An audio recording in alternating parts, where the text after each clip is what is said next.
around Springfield, and rode across the country, which is impressive for me because I've never ridden west of Worcester.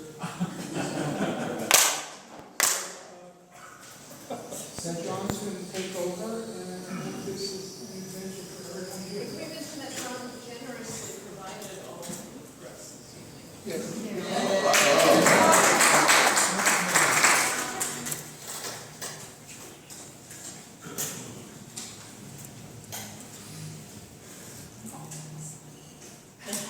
It was working before. I know. Was this the ocean where you You want to know this? So he gave it to the farm.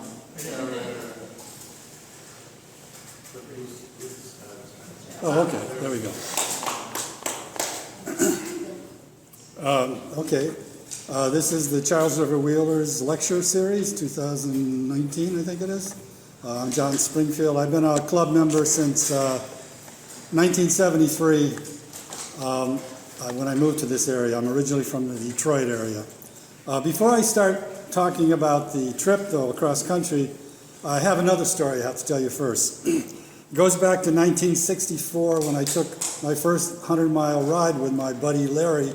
We went from Detroit north to a little town of Oakdale, Michigan, where he had a bunch of relatives. We spent the night at his cousin's house, stayed there a few days, in a little tiny town. I mean, there might have been 200 people in this town. And suddenly opened up all my horizons because I was used to this suburban living. I had taken 50-mile rides out, but never way up in the middle of sugar beet territory where there's just nothing. It's totally flat, crossroad. I don't even think there was a stop sign there. So we came back a few days later, so I realized on a bicycle at age 15 going on 16, I think that's what I was, I can go all over the place, and it doesn't cost me much, especially if you know where to stay. Well, a couple of years later, after that 65, 66, I took some rides with the American Youth Hostels and found out about youth hostels, which cost about $1 a night to stay on back then, and you could also stay in Michigan State parks for 50 cents a night, which was a nice way to go see the world. Suddenly I realized I didn't even have a car, and I could get all over Michigan at least, and other places too, on a small amount of money. Fast forward 1976, I'm now living in this area. I said, I wonder if I could do a cross-country trip. So I asked people in the club, and I came upon just Keith French was the only one that I know had tried it. He did it with 4 people. He said, don't do it with a group. 2 of them after a while just bailed out and they didn't want to do it after all. So I said, well, I don't think I could do it with a group. Number one, can I get a month off from work? And I could, but they usually would say, you got to break it up 2 weeks here, 2 weeks there. So I convinced my boss, who was a runner, to let me try this. So suddenly I'm on a deadline. I could only do 28 days plus the weekend, so like 30, 31 days, whatever. So I just look at a map and I say, what's the flattest I can go? Because I don't want to go. So I figure the northern route. So Seattle to Boston, cutting through Ontario, down through Vermont, and then down to Boston. I had only been on a plane once before in my life. I was 27, so I threw the bike on a plane, got to Seattle, assembled it in the Seattle airport, and took off from Seattle. The thing that, again, just expanded my mind was being out of the eastern part of the country. Suddenly you go up over the Cascades, you come to this huge area of Montana, which after a while is like rolling hills, maybe some ranches, but a lot of like very small towns. So it was a way that your mind went from, suburban city living to looking at the rest of the country, rural areas, or in my case, I really like small towns. I like going to the cafes, trying to, listen to the different accents. What are they talking about? Are they talking about the wheat crop coming in this year, or are they talking about something else, So I hit 70 last year, and I said, I wonder if I could do this again. I knew how to do it, but I didn't know if my body could take it. In 1976, I was at the top of my game. I was that's 43 years ago. I was 43 pounds lighter. So I weighed nothing, and I was flying on that bike. I did 105 miles average, and but partly because I had to, because I had to get back in time and get back to work. So a couple things. This is called bicycling alone. So I'm biking, but doing it alone, cross country, and at an advanced age. So all those are kind of my themes. I'll hopefully weave them in for you here. So the way I told it myself to do this is, let's see. Start out in February, because if you're going, I'm going to go east to west. I don't want to hit the desert when it's really, really hot. And everybody said, don't go into the desert out west past, say, April. Then you're really expecting some real heat problems. So I said, I'm going to drive I'll rent a car, go down to like Georgia or wherever there's no ice and snow in February, around Valentine's Day, and start going west. And if I knew I could probably get as far as, say, New Orleans, like 700 miles, and then I'd say, you know, if I got this far and I don't feel good, or if it's just too, whatever, hot, cold, rainy, whatever, I'll just hang it up. So that was my method for doing this. I did not think about San Diego, which is where I finished. And every day I just booked a motel head. I had a little notebook computer in my bags. And so I knew where I was going to be, or I had to get to, let's put it that way. So that was the way in my brain I did this, little segments. I did my own route interspersed with the Adventure Cycling Association's Southern Tier route. So sometimes I ran into other cyclists coming the opposite direction on that route, and other times I ran into nobody for days. So it was kind of interesting. So I'm going to use I had a daily journal that I put on this website called Crazy Guy on a Bike, and I'm going to use that basically to, use to prompt me. But also, I just want to show you one other thing.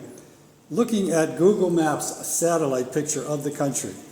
This is something I didn't realize until I got there. It's kind of green halfway across, and then it turns brown. That's really what it looks like out in the west. There's like 1,000 miles of desert or brownness.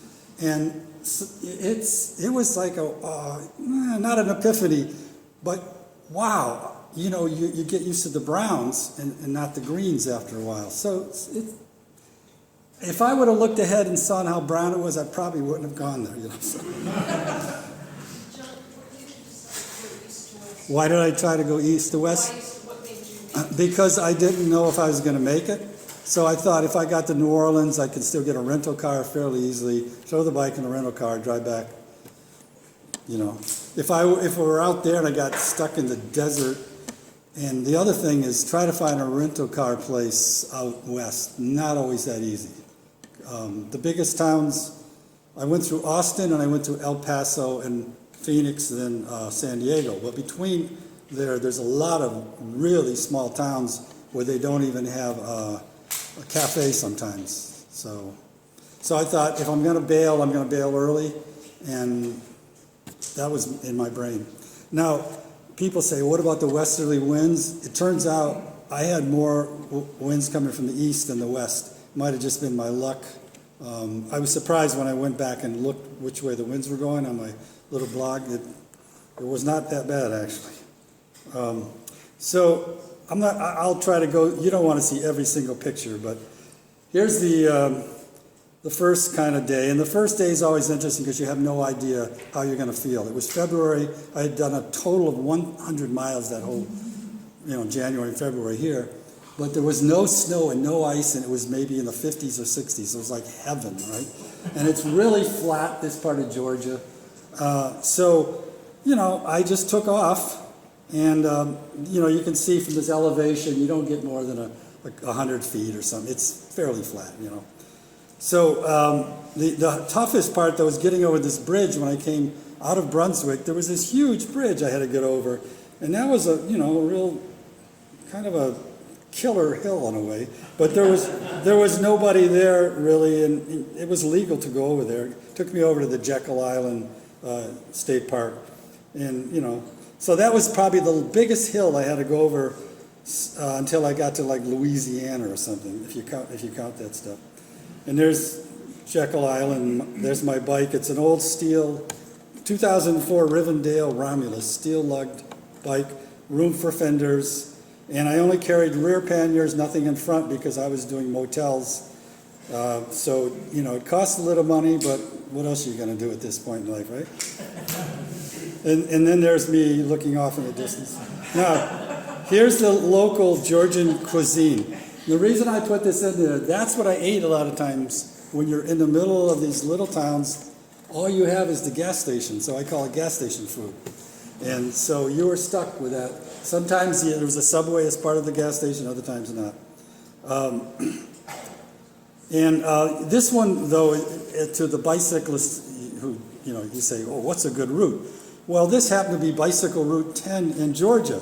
But when you look farther, they put a rumble strip down the entire bike lane. So I had to ride out in the main part of the road. And it was just like excruciating. They actually, there's a sign that says this is a bike route. You'd think they wouldn't do that. So anyway, that drove me up the wall. So, how did I'm sure there's a faster way of doing this, but I can't figure out what it is. So anyway, I got my sea legs, so to speak. I did like 65 miles, and it turned out, in retrospect, I thought I could do like 75, 80-mile days. No, it averaged to 65-mile days. That's what it averaged to. Some days, the longest was 91. Out west, we didn't have a choice, and the shortest was 30 because, again, out west, I needed to get to a motel, and I wasn't going to go 120 miles that day, so I just went to the 30-mile one. So anyway, I got some headwinds here, and it was a long, boring road, and you can read about this stuff. But I like things like this, the county courthouse, just kind of cool, and then reading about the various, plaques and what happened here and there. And then there's this incredibly long Route 84 in Georgia. It just went straight, like it went forever. I mean, there were some trees, but you would look down that road and you would just say, I don't know where this thing ends. It just keeps going. I didn't see any bicyclists on this road. And then I finally got to Valdosta, so that's no big thing. I got into Tallahassee, Florida. I'm, sniggling down here. See if I can do this. So I crossed the Florida line there, and when I got down to outside of Tallahassee, I picked up US 90, which turned out to be a beautiful road. It's a fast road, but it had this huge breakdown lane. So, thank God for Florida. They did it right, So, I don't know if there's much to this. Oh, there's some more cool old Spanish mossy looking things there. And again, some of these roads, I just want to I got on some side roads and it was just beautiful. There was nobody on these roads. And I don't know when I actually joined the adventure cycling route. Sometimes I was on it, sometimes I was off. But anyway, I got to Florida, so I got to state number 2. All in all, I did 9 states. In retrospect, I thought, hey, cool, every 2 days I hit a new state, and that's what I was doing until I hit Texas, and then you see. I should have known better, but I just thought, it won't take me that long to get through Texas. But,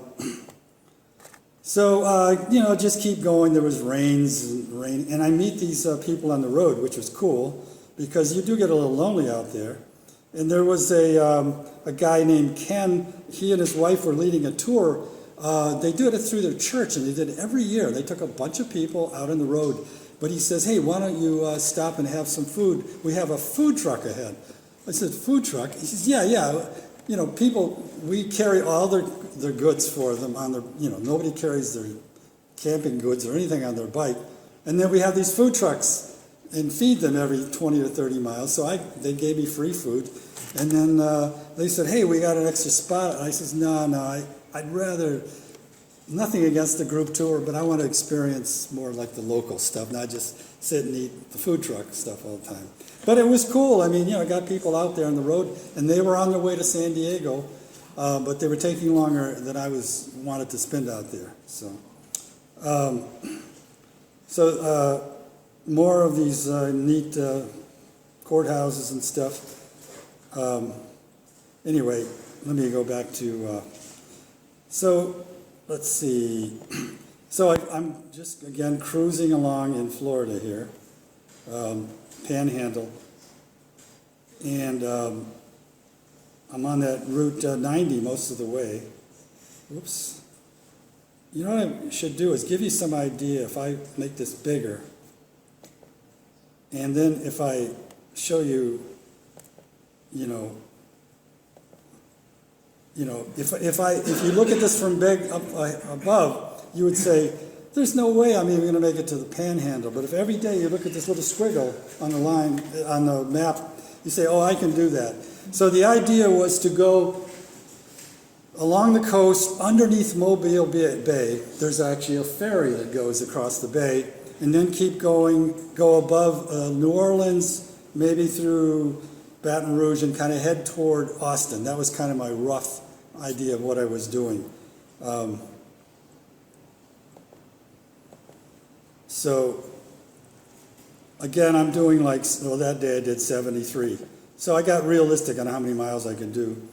Then I got to, I wanted to go along to the Gulf of Mexico. So I went down to Pensacola Beach, and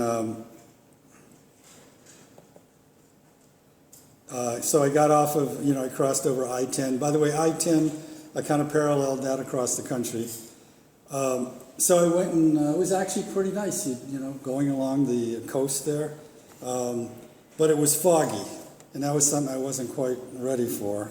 But, you deal with it, right? So then the next day, the idea was to go across this long causeway, like 2 miles into Pensacola, and then again keep going.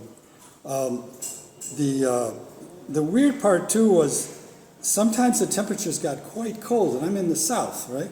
I know it's late February, but I figured it shouldn't go below 50, but sometimes it was very cold in the morning, colder than maybe even in Boston. And it just might have been the way the weather patterns went, but for the most part, I can handle cold weather, and I'd rather have the cold than the hot, so. Where am I? So, again, some Florida soupy morning. It was just, a lot of fog, more McDonald's coffee, and then there's this bridge that goes over to Pensacola Beach. It goes for like miles, and again, it was quite foggy, soupy, but there wasn't that much traffic there. So, but then the next day I got up, and it really was so dense fog, and I had to go across that causeway, and that was a little scary. It was all like rush hour traffic. The causeway emptied up right in downtown Pensacola here, and the noise was so loud, and I couldn't even. The trucks were next to me. It was like deafening, and I can't see the end of this bridge. It was so foggy. But I had my lights on, blinking and all that stuff. But it was a little dicey. But then I got over to the other side, and there was this plaque about the Spanish had a colony there in 1559. And it only lasted for a year. They brought 1,000 people with them. They're going to have, set up everything.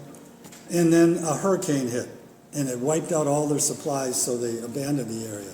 But 1559, they had a colony there, which, quite a ways before the Mayflower.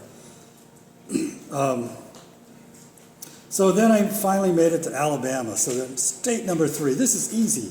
I'm just running through states like mad, right? You can see how it was really foggy again, though.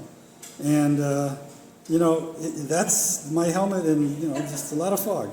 So here's the fun part. I was heading, let me show you that map again. This is important.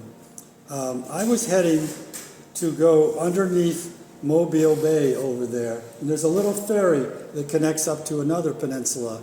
And it would avoid all of Mobile, so I didn't have to go over. I go under it. And this coast was really nice. It's all like, like resorts, but basically family homes and stuff. And it was a really nice ride. But I get to like where it says that point B there, and there's a sign that said, call ahead to make sure the ferry is running. I call several times, I keep getting, and it says, this number's out of service, this number's out of service. So I said, okay, I got a choice. I keep going, there's 23 miles to the ferry, and I figure, it's gotta be running, it's not that bad. And this is what I get when I get there. Oops. I get to the ferry there, Mobile Ferry. Okay, this looks good. And then I see this little tape sign. I'll see if I can make this bigger.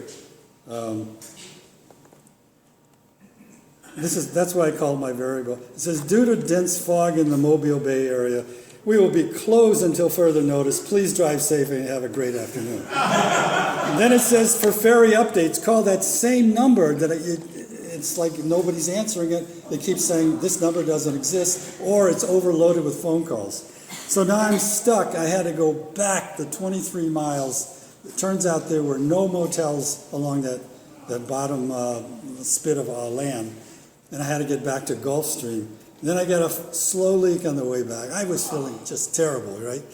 And mainly because I just spent 46 miles on a bike that I didn't need to do, and then I had a flat tire and all this stuff. So it was just one of those bad days. You just didn't want to do it anymore. Oops, how do we get out of this? I'm trying to. Probably, but what the heck? Escape?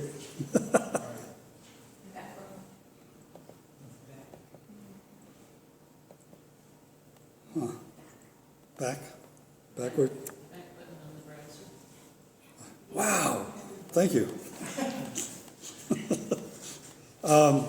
So now I have to go along Mobile Bay and go through the city of Mobile, which is a real pain. The good part of the trip was along the eastern shore of Mobile Bay. There's actually some nice little cute resort towns, very nice. But then you get up to Mobile, you can't cross on the regular road. It goes into a tunnel. So they make you go even farther north through this industrial area, which was like, I don't know if you've ever been through Gary, Indiana or someplace like that. It's just belching smoke. You're on the freeway. They let you go on it. Or it seemed like a freeway. Maybe it wasn't, but it was not very good. So then I got finally north of Mobile. It was raining, of course. And I said, all right, but I'm done with Mobile. I'm going to be back into the small towns. So the next day, the idea was, instead of hugging the coast, I'm going to go through Mississippi, but more northern, the northern part there.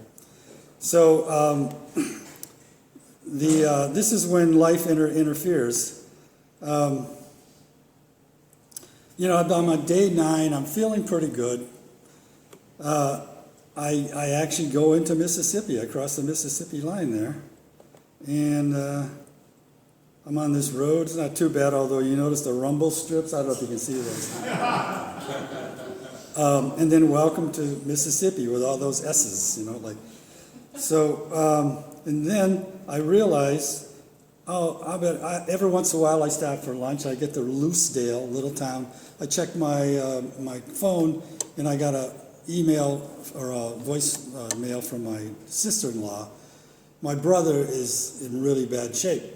He's got sepsis, which means you can die from that stuff. So I says, I can't keep riding out here. So I said, I got to go back home. So I turned around, went back into Mobile, went to the airport, threw my bike on a rental, drove the 2 days back to Boston. And it was touch and go for a little bit, but then he improved. So I'm sitting there in Boston saying, should I try to continue this? Because, I've already I've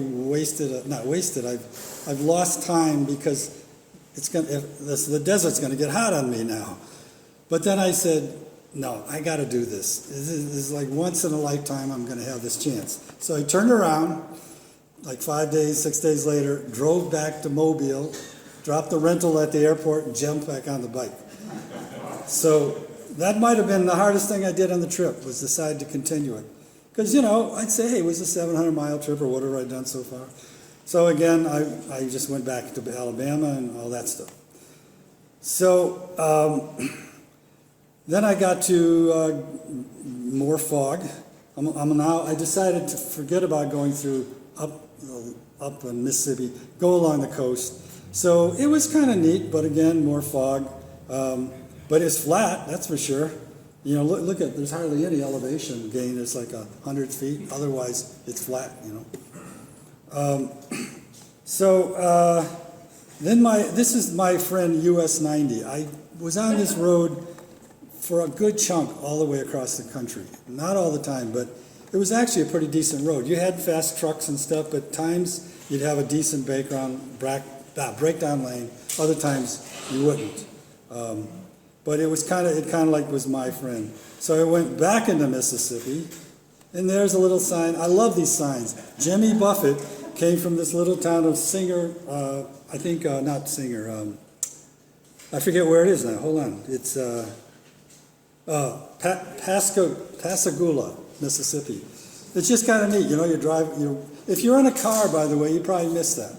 Another thing I like about bicycle riding, it's gradual enough. You can see things, you're not whizzing by, and also you're usually not on an interstate. So you're on the regular roads, you get to run into stuff like this. So then, there's good old Biloxi Bay, again, more fog, but I had a great breakdown lane.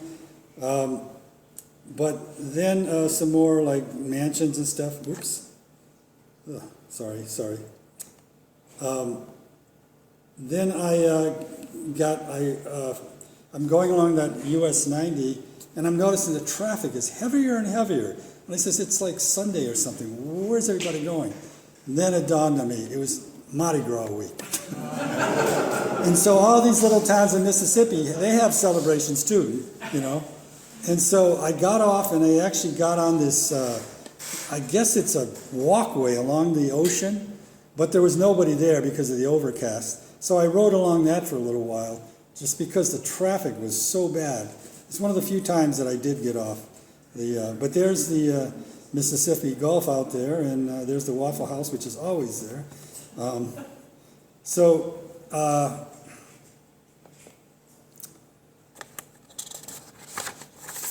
So then for the next 2 days, I'm going through these little towns, crunching over these Mardi Gras beads. And they didn't hurt my tires, but they're a little dicey. You kind of slide a little bit.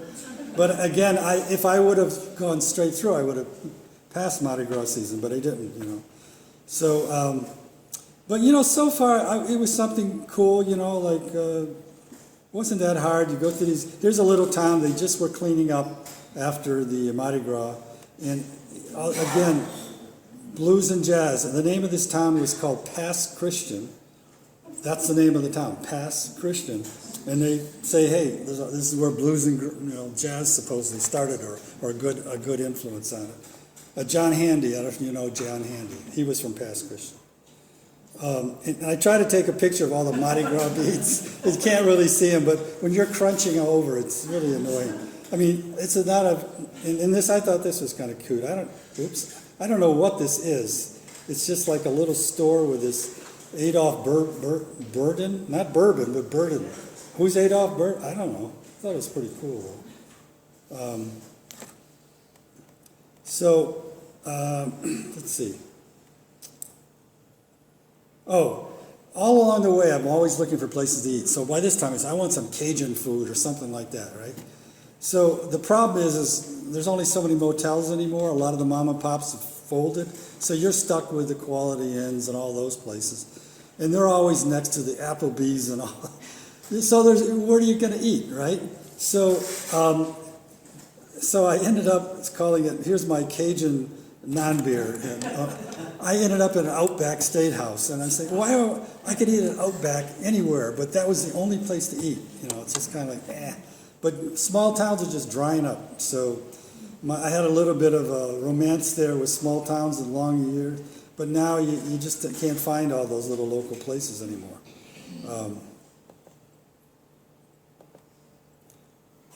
So then I approached, sorry.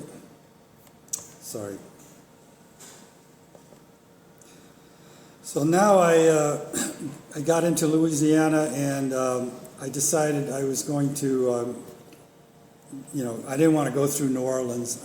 In retrospect, it probably would have been easier to go through New Orleans, but I figured I don't want to get there. There's too much traffic from Mardi Gras. But along this route here, I started getting what I'll call a whole bunch of aggressive drivers, young guys in pickup trucks. They did not want me on that road. And I just had to watch constantly my rearview mirror to see who was going to get angry at me or who wasn't, So that was one day that I really just did not enjoy. Just made me quite grouchy. But I'm glad I always have that rearview mirror. That keeps me alive. How warm was it by this point? I think it was okay. I probably wrote something in here about the temperature. Oh no, it was below freezing in the morning. I take it back. This was unusual for this time of year. And so I waited in my motel till it got up to 35, and then I took off. And that's unusual. Usually I like to take off at the crack of dawn. So yes, it was quite cold, but then it warmed up enough later. But again, more aggressive traffic just was getting really on my nerves. And then I finally found, I don't know if that's Cajun food or not, but it's close enough. I was so just grouchy that day, I didn't take any pictures, It's only when I finally stopped that I want to take pictures. Okay.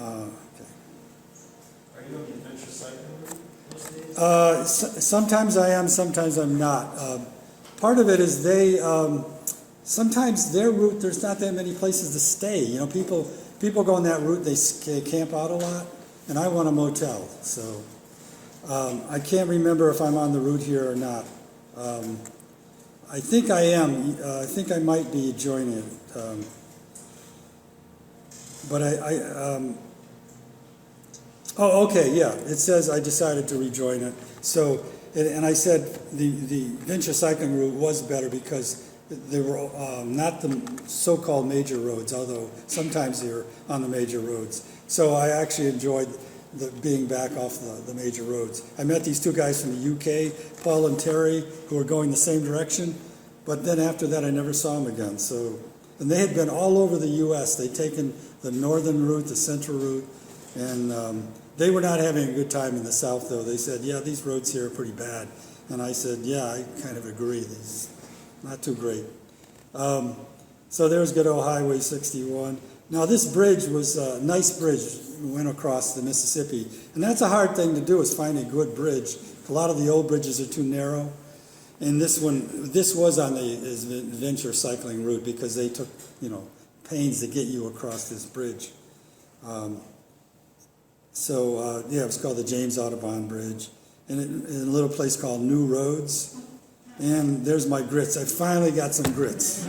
I mean, it was really hard. I got this local cafe, eggs and grits. That's all I wanted, And, that's just then I'm going along this levee, and I pull over just to take a break, and this truck pulls over, and I said, well, maybe I'm not supposed to be here. It looked like a maintenance truck. He says, you got it.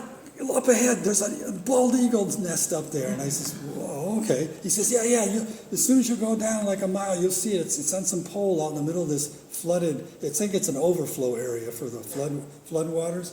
And sure enough, there was this eagle's nest. But it was just kind of neat. He just started to pull over and just tell me about it. He was very excited. I don't know if that would happen around here, people just go by. And then there's some stuff Buddy Guy, I don't know if you know who he is, a rock and roll blues singer. He was born in Lettsworth, Louisiana. I think that's the building. It looks pretty beat up. Birthplace of Buddy Guy. He was inducted in the Rock and Roll Hall of Fame and went to the White House and everything. Then there was this sign. It's hard to read, but I'll sum it up. On this little diner, it says, some people's children are not behaving themselves. If you're unaccompanied, you can't come in here anymore. And if we ask you to leave, we're gonna, send the cops after. It was really caustic. I said, I don't know what somebody did, but I've never seen a sign. Instead of saying, no shirt, no service or something, it just says, don't even think of coming in here. I thought, okay, they didn't bother me because I'm an old guy and I don't make a lot of noise. Was that a food establishment or? Yeah, it was just a little restaurant. Again, there aren't too many, and it just, I don't know what happened. Somebody got upset, But I've just never seen signs like that. Let's see. This is my first long day, 91 miles, again, in order to get to a motel. And I don't know, it's probably just one of those days that I can't really think of anything really exciting happening on it, except for this one sign. I had to take a picture of this sign. It's got all these. Hotel 6 Points. Yeah, I did. It says heaven straight ahead. And all the other little towns, they have, go this way, go that way. But I thought that was pretty cool.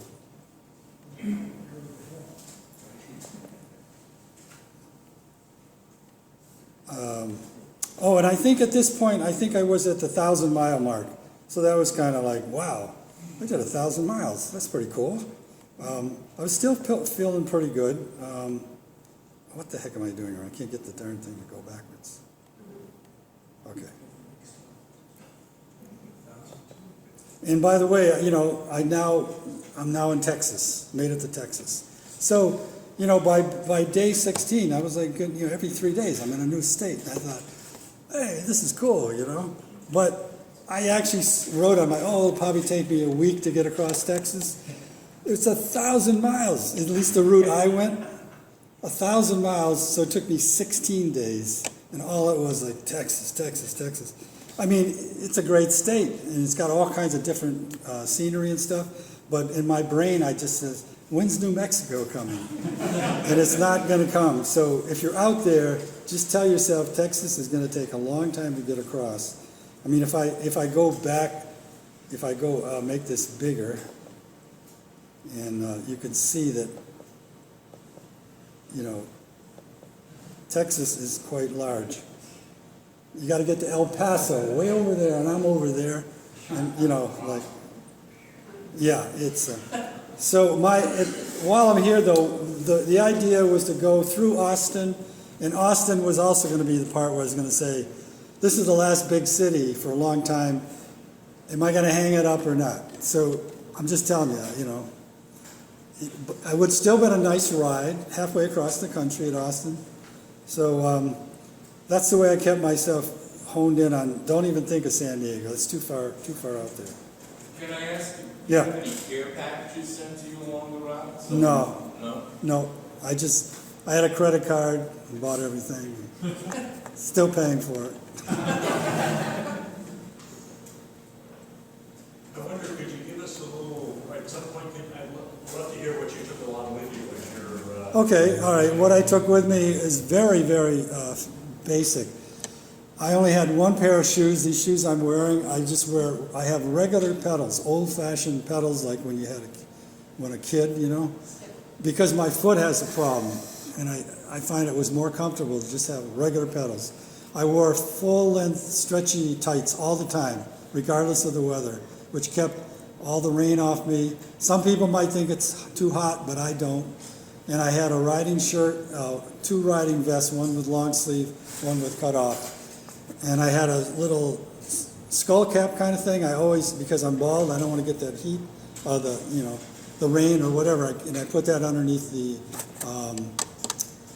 helmet. And I also do full-length gloves. So some people say that's going to make it too hot, but that's what I've been riding now for years. And it just keeps the elements off me if it's raining, or I don't want to get burnt up either. So food-wise, I had 2 large, just regular water bottles. Out in the desert, I'd buy an extra bottle of water. And I had a bunch of munchie bars with me. But anything like east of Austin, there's a town every 30 miles, so I just eat, So I didn't really need to, if I were camping out, this is where the camping equipment gets heavy. Plus you got to have food that you're gonna cook out somewhere. So I just used a credit card and did as much as I could that way. I had 2 extra folding tires, went through both of them. I had 3 tubes. So, what else, anything else you wanna know about equipment? No? Okay. Did you do laundry? Did I do laundry? I'm glad you asked me that. That's what a sink in a motel is for. You just take, they have these high wicking things. You just use the old motel soap, put it in there, wring it out, put it in a towel, get all the stuff out, and you hang it up. And in the morning, it's usually dry enough. But there was once I did stop. I spent my whole day doing laundry, but I didn't have much laundry. And I had 1 pair of street clothes. I'm sorry. I had a pair of just khaki pants and a button shirt. I forgot about that. It was nice. Yes. How is your conversations with yourself evolving over the time? I was actually doing well until I'll get to that point where I was talking nonsense to myself. No, so far, remember it's still green at this point, and I'm getting into the ranch territory in East Texas. But still, you see some things, and I haven't hit that brown part yet, but that's when it got to me. I'll get to that part. But by the way, I do sing to myself, though, and I also, all these 1960s, rock tunes come back to my head, and some country western stuff, too. And when I was out west, especially, I started to remember the song, and I would, do a slow cadence to it, down in the West Texas town of El Paso. And I would just do that over and over in my head because it was the only way. Again, we're getting there, but it's so straight and there's no trees. You can't see anything. You say, how am I going to do this? I had to trick myself. Yeah. Did you bring music or podcasts? No. I had a cell phone at night. I would sometimes listen to Boston NPR. Something like that, just because, I needed something to keep myself going. But no, I didn't have anything while I was writing.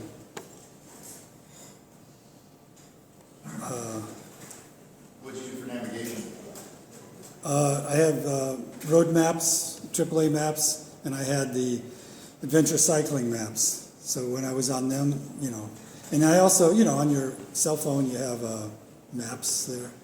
And they usually picked up, except one place where there was no pickup.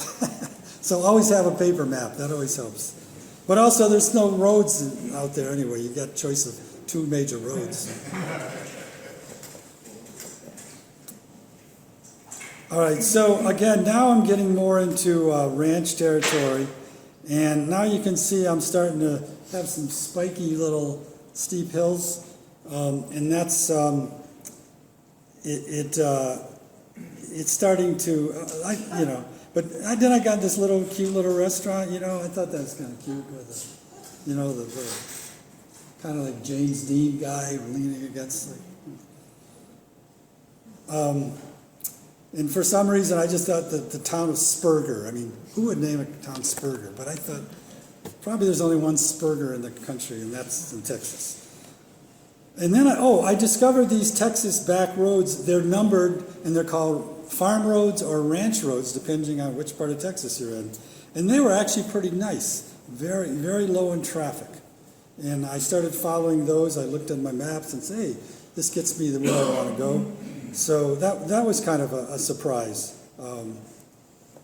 They weren't bike routes, but there was hardly any traffic. So now I'm going toward Huntsville, which means nothing unless you're out there. But I'm starting to feel some hills, just very little hills. And here's what I ran into, this soupy fog for 10 miles. It just was, again, not expected. Luckily, the traffic wasn't bad. And even this picture is foggy because I think my lens was all messed up. And just not much happening that day, a lot of fog. And so then I said, you know what, I'm going to go and stop now. I've been on the road now for too many days. I haven't had a break. So I said, College Station, Texas A&M University's there.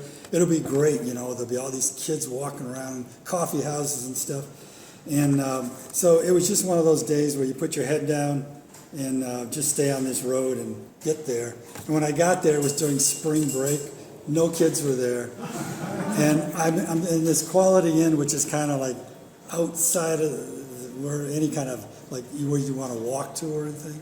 So it's just kind of like, so I did my laundry, and I was expecting more, but that's why you go on a trip, because you don't know what to expect, right? And I'm noticing a little bit more ups and downs, but still nothing, no 1,000-foot climbs or anything like that. But a lot more fog. There's Texas 30 and Broken Arrow Ranch. And then Texas A&M University. But I was really kind of like hoping there'd be more. But now I'm getting pretty much almost halfway, I think. And then I go to this little town called Bastrop, which I wanted to call Bardrop, but it's really Bastrop. And I believe I'm back on the ACA route. But now you start seeing more hills, and you're starting to feel it. And you know, it says today I was lucky. There was no wind. It was 60 degrees. I had a wide shoulder, so you know, it wasn't too bad. But you know, there's what it looks like. It gets kind of flat still, and I don't know why I took a picture of that. But this was a town where 50 miles on this Route 21. Sometimes I'd have this huge breakdown lane, and then it would go down to this for no reason. I had no idea. But so.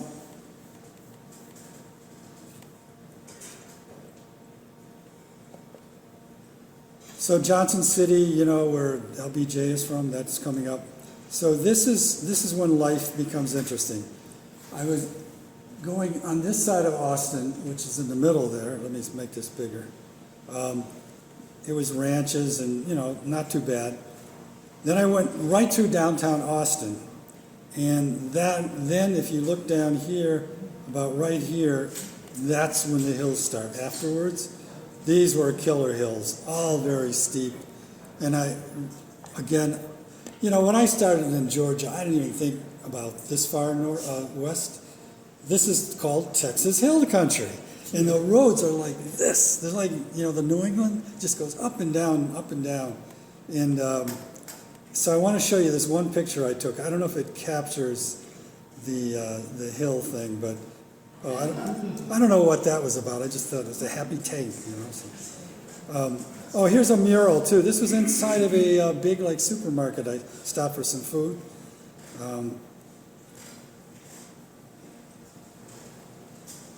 And then I went through Austin, and on the other side I kind of took a picture of it. But here's these hills. It's hard to really get the perspective on it, but they are killer hills. And you know, you go down one, you never have enough momentum to get up to the next one. So you're down to, you know, 4 miles an hour, and you go screaming down, you're braking because you don't want to. Plus the pavement isn't that good. So this was, again, unexpected, but again, that's why you go on a trip, because, and again, you wouldn't know, this would mean nothing in a car. That's why I like the bicycle. You really appreciate the topography. And they had these signs all along this road, all along the area, stream crossing, subject to flooding next 9 miles. But this went on for probably 50, 70 miles, I don't know. But instead of building bridges across where the gullies are, they just have the road go down to it, and the water goes over the road. But then every once in a while it gets too deep. So they have these little, you know, it says 1 feet, 2 feet, 3 feet, 4. So if you're going to drive your car through and the water's at the 5 feet level, you don't want to do that. You're going to have to just turn around and go back. So I was a little bit concerned about that because I'm on a bike, you know. So I got lucky. I only had to ford one little stream, and it was only maybe a foot deep. And, you know, the road is actually paved underneath you. You just go very, very slow, and you come out the other side. But I thought about this. If you went through this area later in the spring, you could get stuck between Gully 1 and Gully 2, and I don't know what you'd do. You know, you have to flag down a truck or something, but even the trucks might not be able to make it. So I don't know what the people do out there who live out there. So. Speaking of the hilly terrain, did you run a trip along your bike when you're Oh, my gears, yeah, I had a triple, but really, who cares about how many gears? It's the low gear that counts. So I think the low gear in front was really low, like 34, and maybe the back was 30, I don't know. But when I was going slow, sometimes it was 3.5 miles an hour. It was really, really slow, you know. Because who cares about the top gear? Because you're just going downhill at that point. Yeah. Did you ever have an accident where you went off the road? Like you lost control? Or I didn't lose control, but or- when I wasn't watching one time, yeah, I just went off the road because I wasn't watching what I was doing. But no, I didn't run off the road. A couple times I got off, I saw some not so friendly driver or truck coming, and I was a narrow road. I just got off the darn road, you know. But see, one thing, once you get out west now, really west, then the traffic goes down because there's nothing out there. So you have like in Louisiana, the dogs were just loving me, like chasing me like mad. But out west, there's no dogs even, you know. There's nothing to chase you. So it's a trade-off. Do you want people and dogs and food, or do you want a nice road where nobody bothers you? I don't know. So this was another back road thing, but this is when you start realizing it's a long way between. Now I'm starting to gain elevation up into 1800, and I was on the adventure cycling route, and it was an okay day, but there was, I think, 35 miles there or so when there was nothing, and so there's no place to eat, nothing.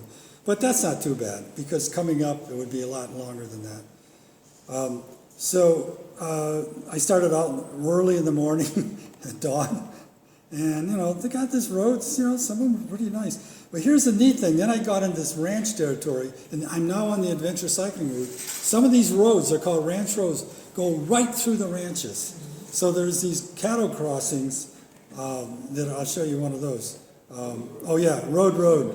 I always thought, you know, you could do the Abbott and Costello thing, you know, who's on first, what's on second.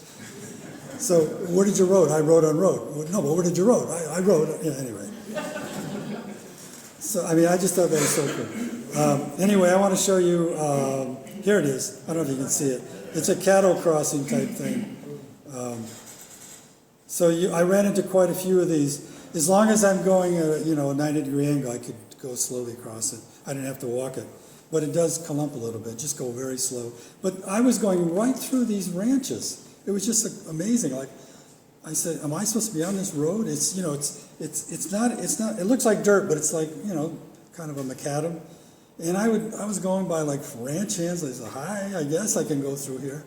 But, it's part of the adventure cycling route, so I guess it was legal. But, you would go across these because you went to somebody else's land and they want to keep the cattle inside. And that was kind of neat. It's something that you don't run into, on the East Coast. Okay, now, here's the fun part. This is what I call the meat tenderizer part. Texas has this called chip seal on the road, and it really doesn't. They put down tar, then they throw some kind of gravel on it, and then the cars pack it down. But on a bike, it is just really bad. It's like vibrating, and this goes on for a good chunk of the rest of the Texas. It really does a thing on your hands and your back and your tail end. And it just was getting to me. So, and also you can see I'm starting to climb up 2,000 feet and some pretty steep hills. That last one there was a really tough one. I only had like maybe 15 miles to go for the day, but I had to go up this, where is it if I have it here? Oh, I got to this Leaky, but I think it's Lakey. And I had to get over this thing called Camp Wood, where you go up this hill and you're winding around this, like, it's like New Hampshire in a way. There was no breakdown lane, and there was just this wall of like, you had to go around on your bike. Luckily, I think it was an off day. There was no traffic coming behind me, but they wouldn't have been able to see me, I don't think. But I was going uphill and they were going uphill, so I figured. But there was no way to bail out, that's what I'm trying to say. And if you were coming the other way, it was just straight down. So either direction, not great. But then I got to this little town of Camp Wood, and when I got this downhill, that was great. Camp Wood, here it is, like maybe 200-300 people. So there's a motel, a cafe, and I think there was a filling station. So I get to my motel and there's a sign that says, "Call me." So I bring out my cell phone, no reception. I said, "What? I'm in a town, there should be reception." So I go across to the cafe and he said, "Oh, you have an AT&T phone?" "No." I said, "I got Verizon, don't they switch?" "No, they don't cooperate out here. That's why everybody has an AT&T phone." So I said, "Well, but then, obviously," I said, "Can I borrow your, phone?" He says, "Yeah, I just need to call the woman in the motel because she's down the road." So then she comes, opens up, gives me the key and all that. I get into my room, the internet doesn't work. But she's now gone back to wherever, it's not like like wherever her house is. So that night I had no cell phone, no internet connection. So I couldn't update my blog, I couldn't tell people where I was. And it was really interesting. You figure, well, if you're in a town, you should have some connection. But it didn't work. So that was a little dicey. And again, something I never would have thought about. I just thought, well, it's got to be an internet connection, right? And not in the desert. Then I got back on Highway 90, and the idea was to go down to Del Rio. Now I'm almost near the Mexican border, and then I was going to hug the Mexican border pretty much for the rest of the trip. There are stretches of area here, though, that I also did not have there was nothing to eat for like 50 miles or so. It just, open nothing. And then it's funny, you start going downhill slightly. I mean, you don't know this because except for the actual hills, you're kind of going up and now you're kind of going down again. I guess it makes sense, you're going toward the Rio Grande. So, do you know in advance that, the next 50 miles there will be no services? I mean, is that something that would surprise you, or you always have a supply? On the adventure cycling maps, they do have some little warnings. They'll say 88 miles, nothing. But otherwise, I'm looking at, I do Google Maps at night in the motel, and I say, oh, well, looks like there's no town, so there's probably no gas station, no nothing. And that became the rule of thumb. Just have a lot of food and water with you. Mainly water. The food is, not that important. You'll get there eventually, but the water. Let's see if there's anything here. Oh yeah, 30 miles to Brackettville, and there's nothing. There's nothing. Now here's the thing where I'm going to get a little woo-woo on you. There was this hawk following me up there, and he just kept kind of coming. He wasn't attacking me, just kind of escorting me across this kind of open area. And I to this day I says, wait, is this a sign? What does this mean? It wasn't a vulture? No, it wasn't. Because I did come by some of those later on. And then again, this is the gas station food I had to, the Deli Express prepackaged maybe a week ago, and then you had your chips, which are just, got your salt, right? The milk was good though. And then little things like here, this Chihuahua Road, again, it connected Chihuahua and Mexico. All these riches went back and forth, and just kind of neat stuff you run across like that. Later on you can go read about it. So now, let's see, next day I'm finally getting near the Rio Grande. Okay, here's again one of those decision points. Comstock is only 30 miles away. Why didn't I go farther? Because what's out there? Nothing. Sanderson is another 88 miles between Comstock and Anderson. There's nothing out there. I shouldn't say nothing. Supposedly there was a store out there about the 60-mile mark.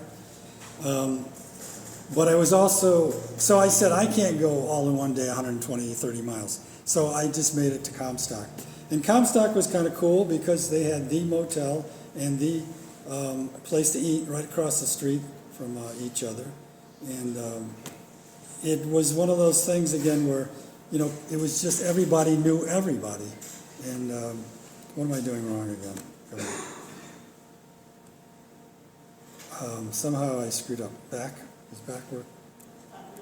Back? Okay. All right, so now here's the tough part. Comstock to Sanderson. No food, nothing for 88 miles, but there was water at the 60-mile point. So I knew this was going to be a really tough day. This is the real desert. But at the 20-mile mark, there was Langtree, Texas. Langtree, where Judge Roy Bean held court. You ever see that Paul Newman movie about Judge Roy Bean? Anyway, Langtree supposedly is named after Lily Langtree, one of those traveling like vaudeville singers back in 1890s. And Judge Roy Bean wanted her to come out, and she never did until after he died. Then she shows up. But in Langtree, there was water. Now, you know, so I said, wow, this is good, you know.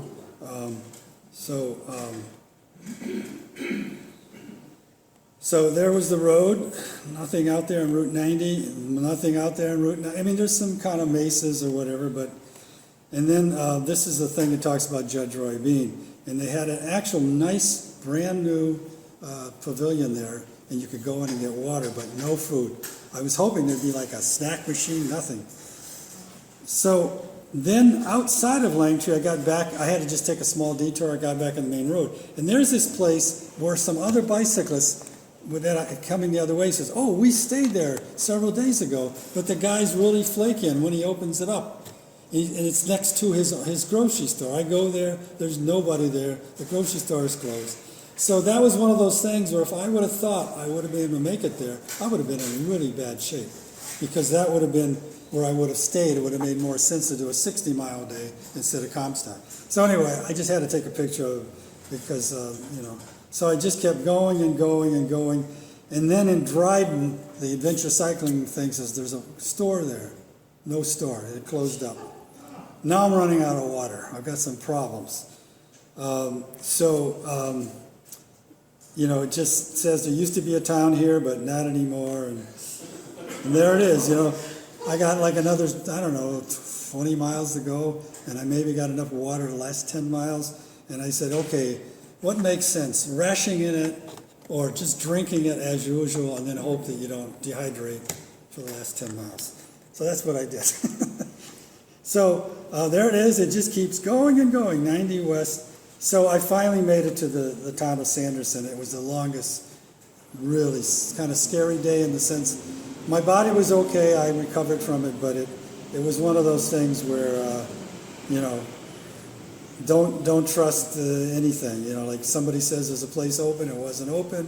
What was the temperature at that time? It wasn't too bad. Let's see if I put that in here. It was 80 near the end of the day, but not like the whole day.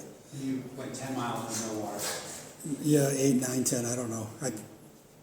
Who knows? Also, I did get another flat, so there's flat number 2 for those people counting flats, right? Which is a pain. If you get a flat in New England, you find a tree, shades you fix it. But there are no trees, there's no shade, so you got to fix this flat, and it's just not fun.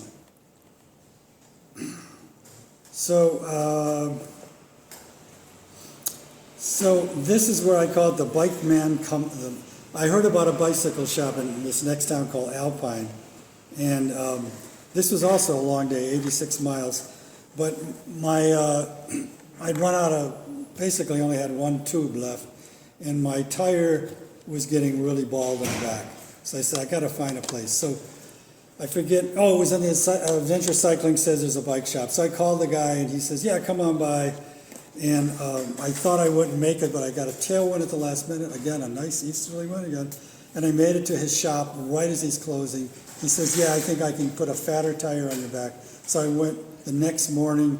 He put on, instead of a 700 by 28, a 700 by 32. Just cleared the fender. But it gave me a little bit more comfortable ride. And he also changed my chain because the chain stretches after a couple thousand miles. So that was kind of good, the first bike shop that I had stopped at. But also you can see I did get up to like 4,500 feet. You're now getting up there again. So this was a long day too. This is early morning on Highway 90 again. There's the freight train that would go right next to you. And that's that road, man. It just doesn't, it's kind of beautiful. And I did have a breakdown lane, but there's no trees, there's nothing. And you just have to start talking to yourself. And it's probably somewhere in here I may have had the thought of, I'm not going crazy, but what if I did go crazy? So, and I thought it doesn't matter, you don't have any control over it, so just go with it.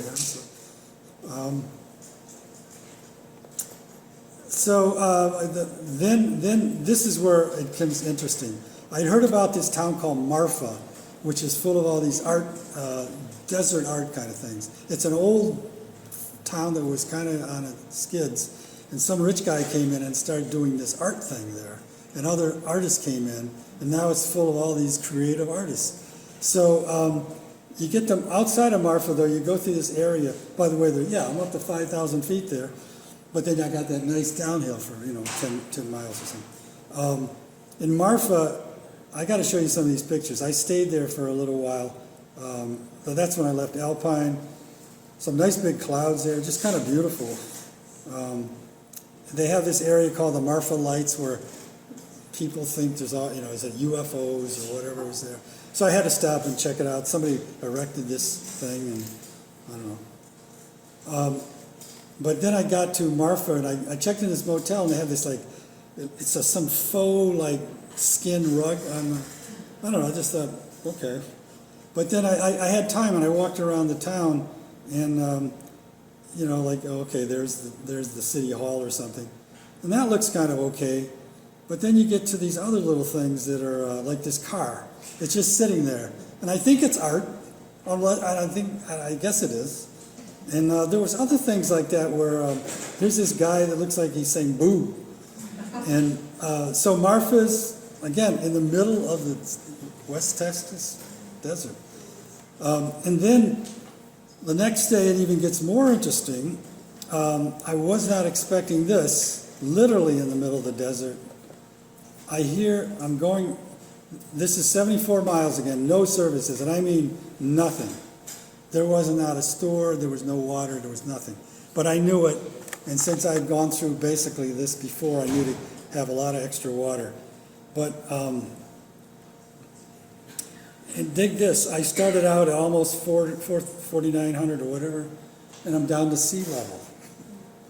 Weird. Not sea level, I'm sorry, 4,000. Sorry, the sea level comes later, sorry. But here's what was neat. There's the sign, no services. And then in the middle of nowhere, here's the James Dean, Elizabeth Taylor, and there's somebody erected this in the middle of nowhere in the desert. And not only that, this is from the movie Giant. They had a little solar panel, and they had this music playing from the movie Giant, which is what I remember going to this in 1959 when I was, 11 or something. Or 57, whatever. But it was just so surreal. It looked so real. And I'm saying, wow, no. If I gone on my mind, I did not expect this. And then the next one also, there's another,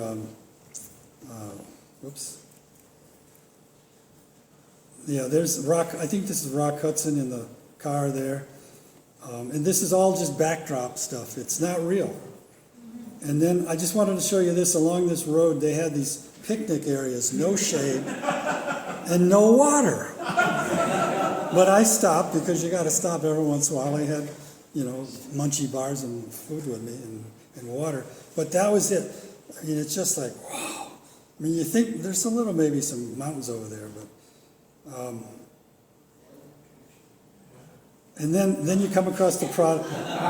This another in the middle of, it's outside of Valentine, Texas, and this one you hear about a lot. It's fake. It's 5 foot deep, and I could make it bigger if you But it's just a store. It's not a store, you know. You can't get in it or anything, and people stop and take pictures of it. And otherwise, it's just desert all the way around it. And I'd heard about that one, but I didn't know about the James Dean and Elizabeth Taylor one. I thought that was pretty cool. So this kind of breaks up the desert for you, especially when there's like nothing, no water, nothing for 74 miles. And then I finally started getting into these, I think they're pecan trees or something. So this is the first, again, after like hundreds, maybe 1,000 miles, first like real trees that suddenly started appearing. And then you start seeing maybe some mesa off in the distance. Now here I am, I'm at the 2,000 mile mark. I'm at right at the Rio Grande River, right next to it. It looks like I got up to maybe 4,500 feet again, but then I drop way down once you get to the river. This is interesting. You are allowed to go on Interstate 10 out there because there is no other road. Now, you might say, well, that's crazy, but not really. You've got a huge breakdown lane, bigger than you'd ever have on a bike path. The only problem with all the interstates is littered with these little bits of blown tires with pieces of metal, little like steel belted metal stuff. So they're not going to take a street cleaner out in the middle of the desert. So you're stuck with all this debris on the side of the road, even though, you know, the cars were way, like 12 feet away from me. There I am on the interstate. And then I got to Mountain Zone, and then this was really funny. This looks pretty flat, right? And, that might have been the service road next to it. Sometimes there was a service road, sometimes not.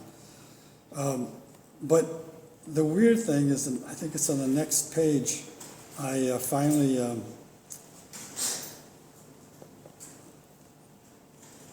I get to El Paso, slowly climbing, and there's some pecan trees. It says, whatever you do, don't eat our pecans or we'll shoot you. Found this little Mexican restaurant, which was not on anybody's map, and I was the only one in it, and they were more than willing to feed me.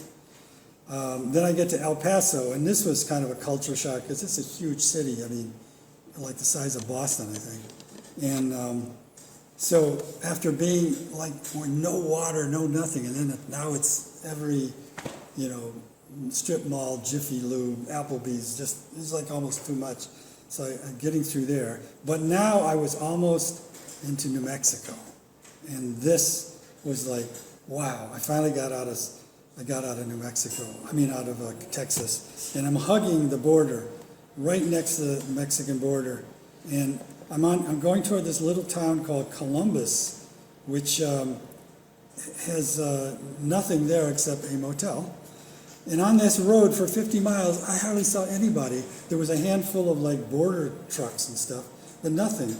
And but it was kind of peaceful in a way, I knew I only had, say, 50 miles of desert, not 100 miles. And when I got to this little town of Columbus, it was actually kind of neat. They had apparently Pancho Villa had raided them. I have no idea what this desert is. Desert art again. Is it? I don't know what it is, but I thought it was interesting. Then I start seeing some mountains, so finally I'm saying, wow, cool. And in this little town, again, of Columbus, I got this nice little hotel, and they talk about the raid back in whatever it was, 1900 or something. And then I like this, life is good in the borderland, so I don't even know what that means, but it looked kind of cool. And then they had, they had an old depot. This train used to go through this, but it doesn't run anymore, but it actually went across the country, came right there. And I was talking to the guy who owns the motel. He said, yeah, the border's on like a half mile, but in the old days, you just walked across the border, both sides. Everybody just, one town over there, walk over your town, buy something, walk down. But now, of course, you got to go through all this, you have to go through the border stuff. So it's interesting, though, when you get down there, there were a lot of towns that had these sister towns right over the other side of the border, and people just walked across. There was no like checking in or checking out. So then I just went up to, this was a short ride because I didn't have enough motels to keep going.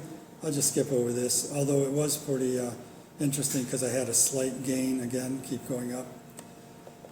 And then this is what I call the Lordsburg wire gauntlet. This was terrible. I'm on the interstate the whole way, and the road is just strewn with all these tires and stuff and pieces of metal. And I'm riding along, and I says, oh, God, this is just terrible. There's no other road. There is no other road. And I hear this, thump, thump, thump, thump. I stop right away. I look at my front tire. There's a wire sticking in it. And I says, thump. And I'm ready to hear the psst, but I don't hear it. And I said, okay, well, it's a slow leak at best. I'm going to just keep riding. I get maybe 3-4 miles down. Thump, thump, thump, thump, thump. It's in the rear. Stop ahead. I says, oh, no. It held. So I said, just get me to Lordsburg, you know. I mean, I could change the tire out there, but who knows? I'd probably get another flat too. So I did finally make it to Lordsburg and check So this did you one say, time. dear Lord, get me to Lord? Yeah, yes. But it was just like one of those things where you said, I really don't like this. But in the meantime, it's a relatively, you don't notice you're gaining some elevation. And then you come across this, Continental Divide. It's like flatter than anything. And there's the Continental Divide. I'm waiting for the big mountains and stuff. Nothing. It's just like, because it's a slight dip there. There's the Continental Divide at 4,500 feet or something. So that was like weird. Like I was expecting something majestic, So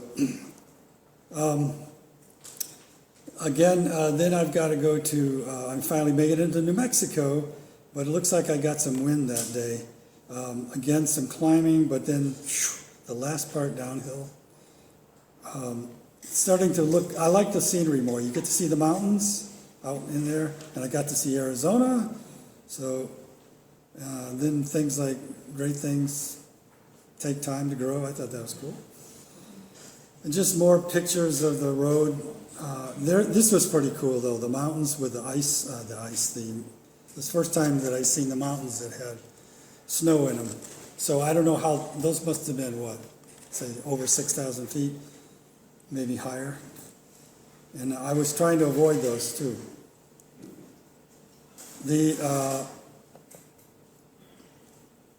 So then I'm getting fairly close now to Phoenix, where I said to myself, I don't know if I have flat or slow leaks or not. I kept pumping them up, managed to get going.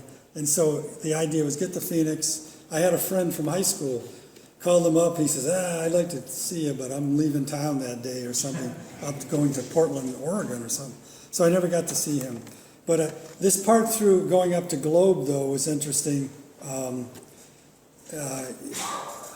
It kind of like, well, first of all, I knew that I was going to get to Phoenix one way or the other. And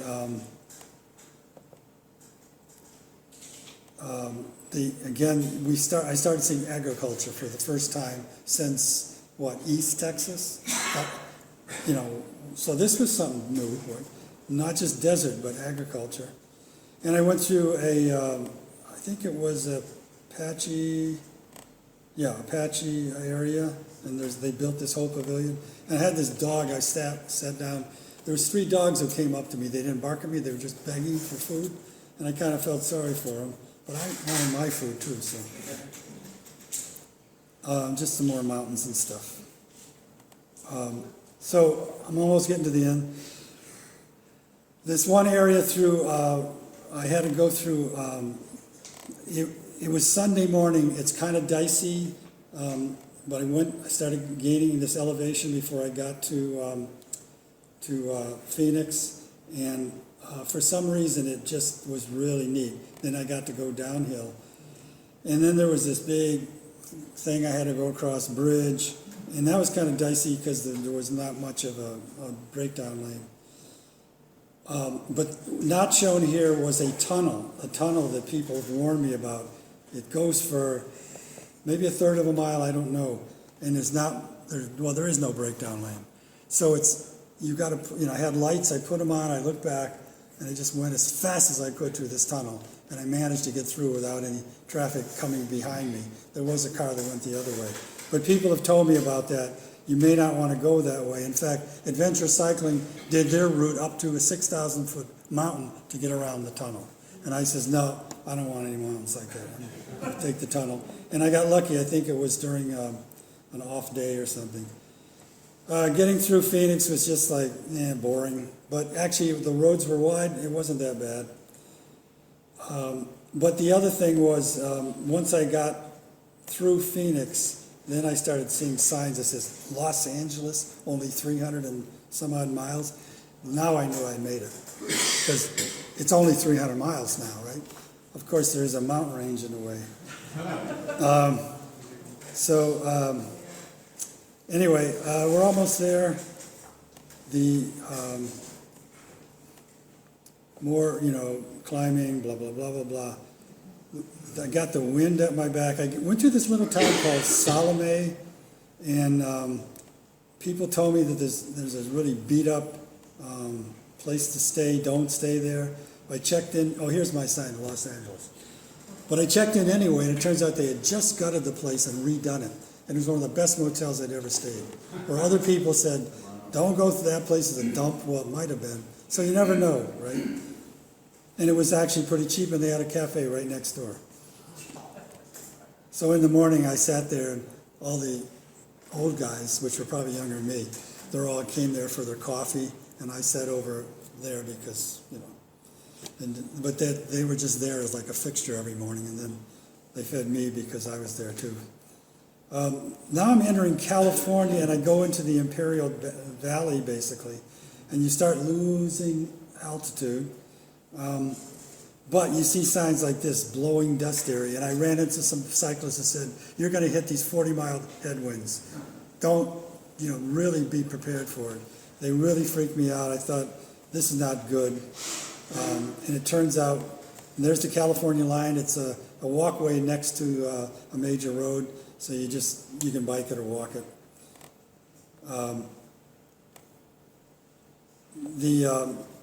But then, so here's the part I was really sweating. 89 miles, again, we're back to the desert.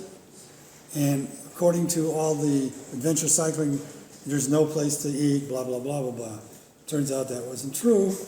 So I got lucky, but I had to go over this climb. But notice where I end up. I end up below sea level. I'm actually below sea level now. Cool. Salton Sea. Yeah. So, the good thing was that I found two places to stop to eat, and there it is. I'm going to like an agriculture area, pretty flat, and then the mountains start a little bit, and then there's these palm trees. They're in Brawley.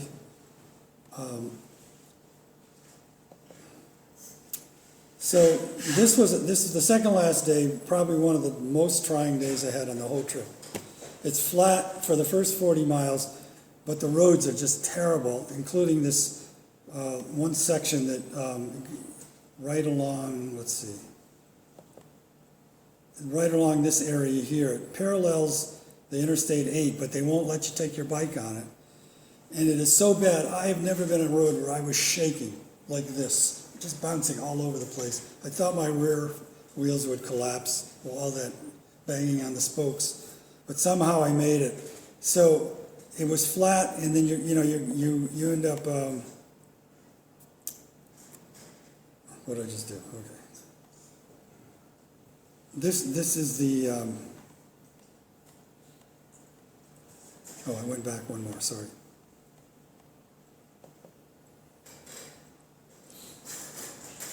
This last little part that's squiggling down here. This is what happens. You go up, and it says now I'm on Interstate 8. Got the whole breakdown lane. It's not as littered as the other Interstate 10. 1,000 feet. I've got what I think is enough water. So then I get to the next one. It says 2,000 feet. And I'm starting to really get hot now. My little computer says 107. Now, I don't think that's true. I think the direct sun. But I'm saying high 90s. It probably was. I am sweating like a pig. I'm going 12 miles up. no relief. So I figure, I don't know exactly where the top is. 3,000 feet, it's gotta be right up the next little curve, right? So I ran out of water. And this is not good. We're over 95 degrees. There's no place to go. But what they had along the side of the road were these cutoffs for cars overheating, and there were cisterns just full of dirty water. And it says for radiator use only. So I said, I'm gonna just grab some of that water, and I just threw it over my body with all this greasy, whatever was in there, right? And it cooled my body off enough. I didn't drink it, that's for sure. You don't want to drink it. So I'm still climbing, and I says, this has got to end. A car pulls over. I says, great, somebody realizes I'm out here in the middle of nowhere. I'm dying. Somebody's going to offer me something to drink. He pulls over and he says, hey, where's the next exit? And I said, I think it's I'm 2 miles ahead or something. I'm going there too. He says, thanks, and he tears off. And I'm saying, I'm dying here, but anyways, he was just gone. So I think I finally made it over the crest, and then I got to the, I think it's pronounced Hakumba Hot Springs, and then I got a really nice place to stay. And but the next day, which was the very last day, I didn't realize I still had another 1,000 feet of climbing, and so it was a little dicey. Took me forever to get over that crest. Let's see what that went up to, with 4,500 or something. I still had some climbing right back here leaving town, and it took me 4 hours to do 30 miles. But then for the most part, I got down to the suburbs of San Diego, found the bike path, and ended up at a place called Ocean Beach, which is the official end of the American Cycling Trail. So that's it.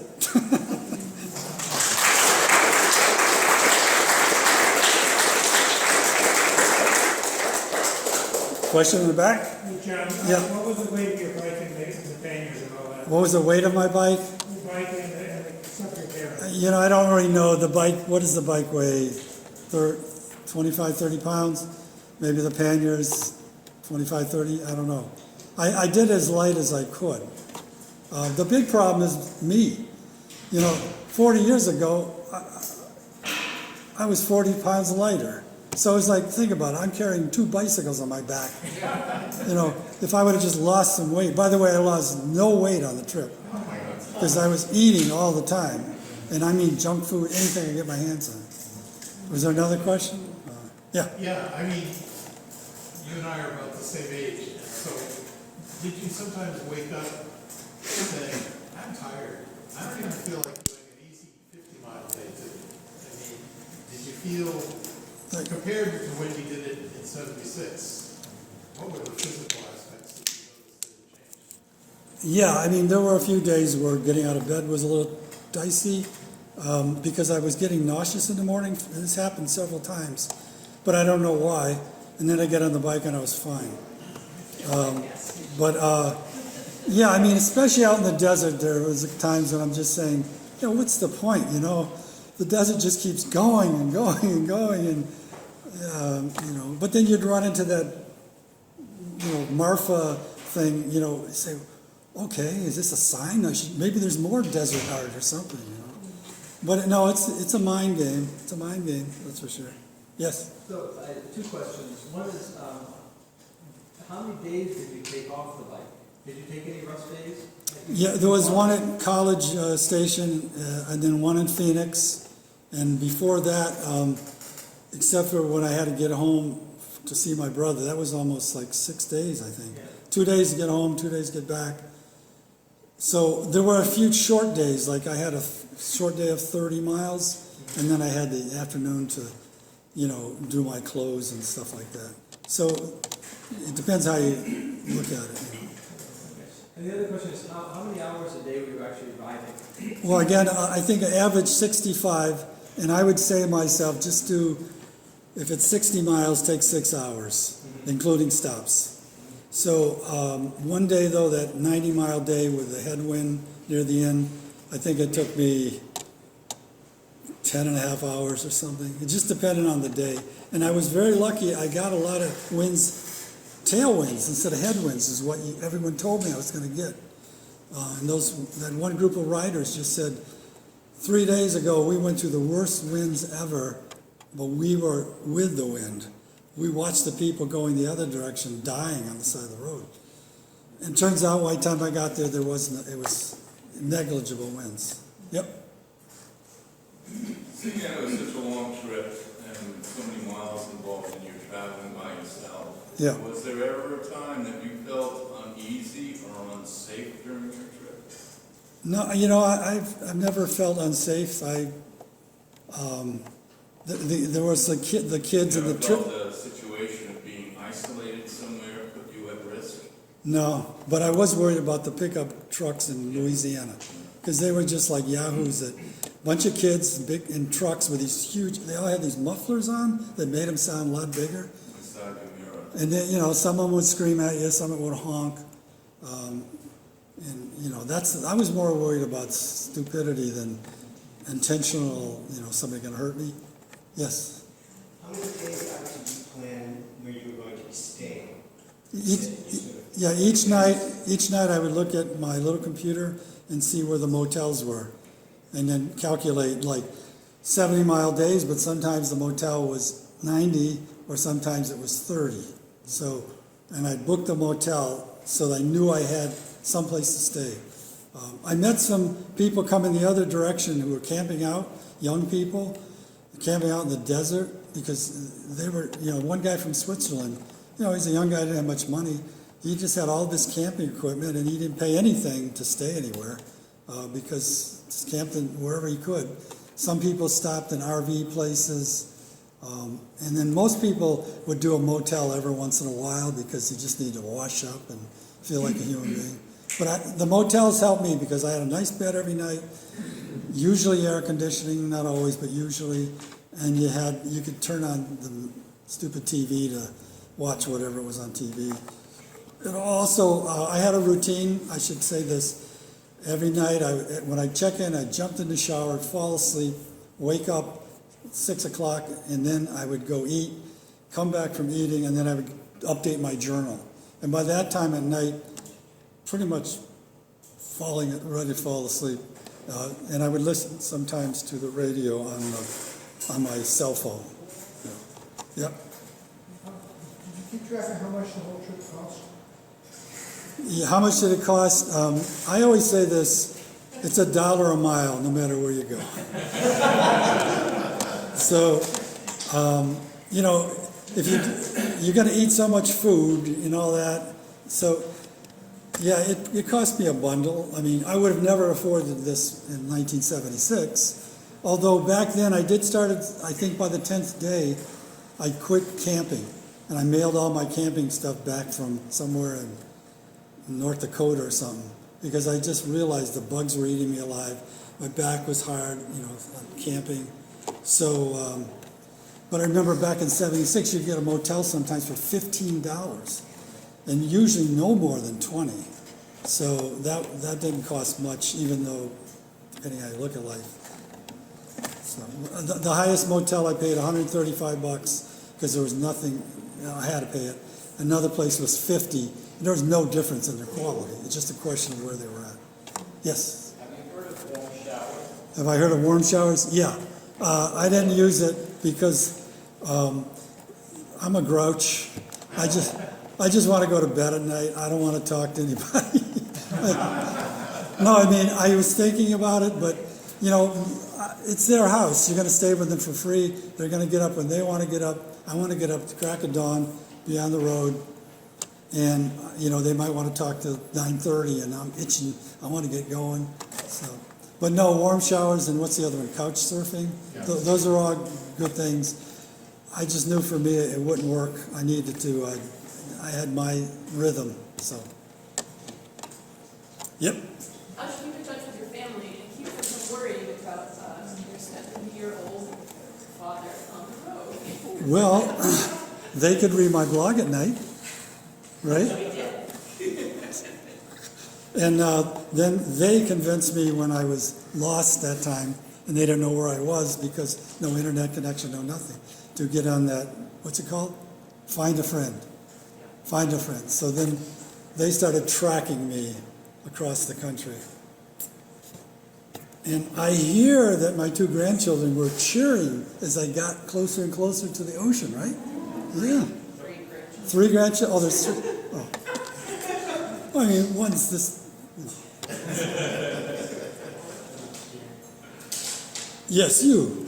What would a 27-year-old you say if you ran came across a 7-year-old you on the trip? When I was 27, I ran into very few people at all on bikes, even though that was the year of Bike Centennial. But I ran into very few people. I went on the northern route. It wasn't part of any. I was on Route 2 basically for virtually the whole country. No, nobody in their 70s was on their bike. I ran into a couple of guys in like 20s like me. On this road, this time though, I ran into a lot of retired people, late 50s, who maybe were, just retired and they were taking their dream trip. Very few people by themselves. Nobody my age except for that one guy who was with the trip. It was called Bubba Tours. And Bubba apparently does a great, it's just like deluxe, all the accommodations. But as far as I know, I was it. So how rare does that make me? I was thinking about this. Let's say 1,000 people, I don't know. How many people go across the country every year on a bike? Pick a number, then pick how many in their 70s go across, and then pick how many go by themselves when they're 70. So I'm saying 300. Which makes me, what, 1 in a million, right? But I can make up all the stories I want. As far as I know, there's a whole slew of 70-year-olds, but they just went a different route. But I didn't run into them. Yes? I remember from bicycle touring years ago, the great thing is that you get to meet people on the side of the road. Right. You get to meet them at the restaurants and in town. But it sounds as if, in the 30-some odd years since I was bicycle touring, that there just aren't places like that anymore where you can meet the locals that easy, at least given your experience. The people that kind of made it were the other bicyclists coming in the other direction, because you were both in the same, what's it like? Was there desert ahead? Or what's ahead? Oh, where do I get something to eat? So there was this camaraderie of other bicyclists, but I'm not saying there was a horde of them. Like maybe 20 or something on the whole trip. But yeah, when I used to years ago stop in those little cafes and you're on a bicycle, now it's no big thing, especially on that southern tier route that a lot of bicyclists use. But yeah, there's the little mom and pop places just have kind of like evaporated. I like that one in Comstock. There's Comstock Motel, walk across the road. There's this, I don't know what it was called. They didn't have a sign up. And they fed you, I had dinner there, got up in the morning, and had eggs, and then I took off. But do you think the northern tier is more populated? That's a good question. I don't really know if there's more people on the northern tier or the middle tier. What's it called? The Trans-America Trail. Now that one's real long. It's like 4,200 miles. The way I went was just short of 2,900, but I'd say 100 of those was at detour. And I went the shortest way I could because, I did realize I'm getting old and, an extra day might have done me in. But again, you get to Phoenix and there's that sign that says LA only 320 miles. Piece of cake, really. Now it's, I don't care what's out there, I'm making it, right? Because there's a desert ahead, but you already just went through a lot of desert. And but again, the second to last day climbing that Sierra Nevada or whatever it was I went over, that was just brutal. I was not expecting, because now it was early April and it was getting hot. So, well, I want you to take all the food you can with you because we got extra food. So please grab some stuff on the way out.